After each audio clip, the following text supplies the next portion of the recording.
And just in terms of you've been working in hockey now for a while.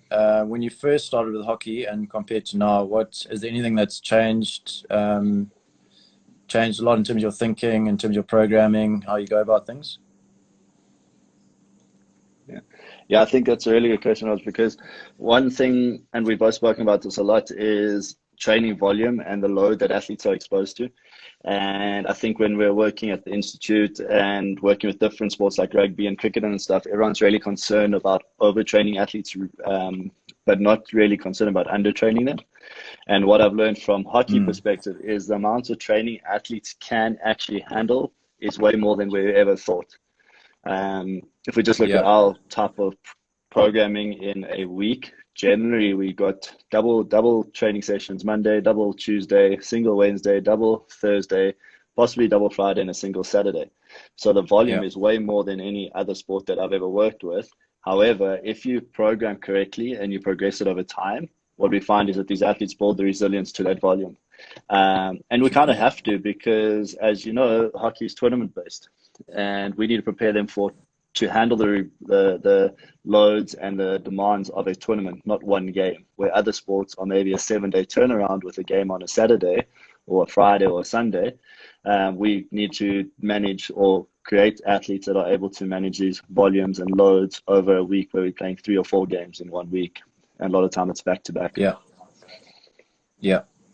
Yeah, I mean, it certainly is an interesting or unique sport, I think, in terms of the physical preparation, getting the loads right, the intensities right, and like you said, preparing them for the tournament loads instead of the just a single once-off match. I know that's what we've spent a lot of time working on and preparing our teams. So Yeah. it is something interesting compared to other sports.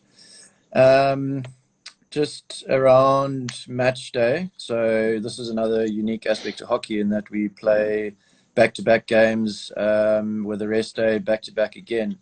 So how do you structure your days leading into the game? Let's say match day -1, match day -2, and then match day and then plus match day 1 plus match day 2. Yeah. Perfect. So I think one of the things it would be dependent on is if it's a back-to-back match, so it will change slightly. But for example, if we take Mm-hmm. generally the 48 hours pre-match is the day that I would like to give the athletes rest. Then 24 hours before the match, so match day -1, is generally when we'd like to do some sort of priming session to get the body moving. 'Cause I know a lot of people go the other way around, but what I've found is that if we do nothing on the 24 hours or the day before a match, athletes are a little bit sluggish the next day. So I Yeah. prefer doing something 24 hours before, whether it's a light PC session or a light run around on the pitch just to get them into a rhythm again. That Mm. works quite well. And then the morning of it, we'll do a primal activation session about 3 to 4 hours before the match, and then we'll move into a normal match warm up. If we got back-to-back matches, match day +1, that morning would be recovery focused. Initially, when I started, I was very rigid with the recovery strategy that every athlete had to follow certain recovery strategies. Now that they've Yeah. learned what works for them, I'm a little bit more got a lot more leeway where they can actually choose what they feel is better for them. So whether it's just a light stretch, it's a rub down, it's a little bit of pull work, whatever it might be, because in reality, if athletes believe it works for them, they're going to recover better. Yeah, And then sure. we'll go into normal activation and back to the match. Yeah. And does that activation on the second day stay the same as the first day, or is there any carryover in terms of the priming effect? Yeah, so it would depend on the response of the players from that match. So as you know, we collect quite a bit of data. So we've got wellness data and then also some jump data. So we look at reactive strength index as well as a counter movement jump. And depending on that, if I find that they're really, really sluggish that before that second match, I'd have to change that activation up a little bit. Mm. It will have to be a little bit shorter and just get them primed, get their nervous system working a bit. If I find that they are fresh and ready to go, then I'll keep it the same as the first match, and then we'll move into it. But most of the time, Yeah. if it's a really hard match on that first day, so if we give Olympic qualifiers an example, when we played US, the first game, it was a really tough game, obviously, for us. Obviously, we won that one. And the next day, the girls were a little bit tired, obviously. But leading into it, all the match, the wellness data, the jump data, everything was looking good. So we kept the activation fairly similar to the first day and moved into the second game. Yeah. So Yeah. Yeah, it's interesting. I mean, we always refer back to football, and football, they don't structure another or second game within 72 hours, essentially. Yeah. Whereas hockey, we're obviously playing another game 24 hours, sometimes less than 24 hours after the first game. I think sometimes it's So 12-hour it's just, turnaround. yeah. So it's really interesting just to see how the athletes actually do come up the next day. And the demands that are placed on them is crazy. So Yeah, and obviously that's that the recovery thing. session on match day also becomes important. Yeah, and that's the thing, Robs, like we said before, I think the more athletes are exposed to these different demands and that they build the resilience to it. If we put athletes in Yeah. cotton wool, they'll become soft. If we progress it over time and allow them to adapt within reason, obviously, we don't want to overload them too quickly. They start adapting quite well, and they're able to handle those loads and the volumes. Yeah. APA, it's a brand that Yeah. we've created together just to sort of bring our ideas together and get it across to people. Yeah. What's the sort of vision for APA? So yeah, I think when we first started chatting about it was mainly we wanted to create this brand that was trustworthy. And if you just look at our core values, one is no egos. And I think hopefully we bring that across in our posts and the way we talk and the way we try and help as much as possible. And that's something that we really want to keep going. We want to over deliver on everything we're doing. So you see, we've already tried to get out a lot of free content.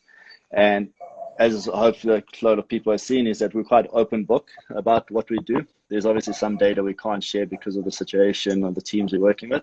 But in the end, our philosophies in that we are pretty open to sharing everything.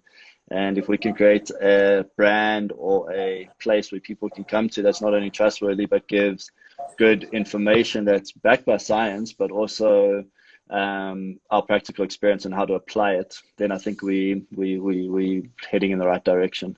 And just to foster Yeah. relationships with everyone around in the performance industry, I think sometimes people are so scared to share information.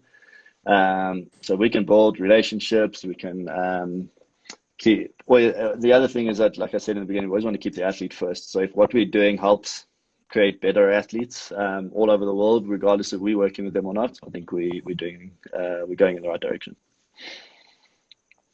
Yeah, sure. I think it's one of the big things for us is obviously creating that relationship, like you said, and just really making the athlete feel like they really wanted and that we're there for them, essentially, just through the service that we provide them, the feedback, the quality of the programming and products as well. Yeah, 100%. As you know, like I had a chat to some coaches yesterday, and the other thing that's important is I want coaches not to be scared of the science, because I think sometimes as sports scientists, S&Cs, wherever, physiologists, we shove science down everyone's throats. But if we can disseminate it nicely and explain it better, and not let science dictate everything, but rather guide our systems, it's going to be better off for everyone in the performance industry. For sure. Just to start finishing off, you're also doing your PhD at the moment. What's that on? Yeah, it's a sensitive topic. Yeah, so it's mainly on wellness, training loads, and neuromuscular fatigue in athletes. So it's looking at monitoring all those and see how those markers of readiness, fatigue, or training status are affected by training volume and competition demands. Yeah. And how far along are you? How long's a piece of string? Yeah, so I'm hoping to land in 2021. Sure. Last question. 2 resources, can be a book, a website, another person to chat to, an app. If you had to recommend 2 resources. Yeah, I think one really good book, I think all young S&Cs or upcoming, is that High Performance Training for Sport. I can't remember the editor's name, David Joyce. It's a really good book. I think everyone has to read Super Training if you want to be S&C, but more important is find a good mentor. Find someone that you can actually talk to and get information from and share ideas, and that someone will be honest with you and guide you a little bit better. If you can find a good mentor, I know you and I chat all day, every day about performance stuff. So if you can find someone who's challenging you all the time, that's the best way forward. So the books and stuff teach you the theory, but you need someone to challenge your practical application of what you're doing. Yeah, for sure. I think that's probably one of the most important things. Awesome. 100%. Thanks so much, Wayne. I think thanks, guys. That was really cool. And yeah, we'll get back on hope everyone again enjoyed sometime. our first live. Yep. Nice. If there's any recommendations or questions, pop them into our inbox, and we'll do another one sometime soon. Thanks, guys. Cool. Take it easy. Thanks. Bye. Okay. Bye.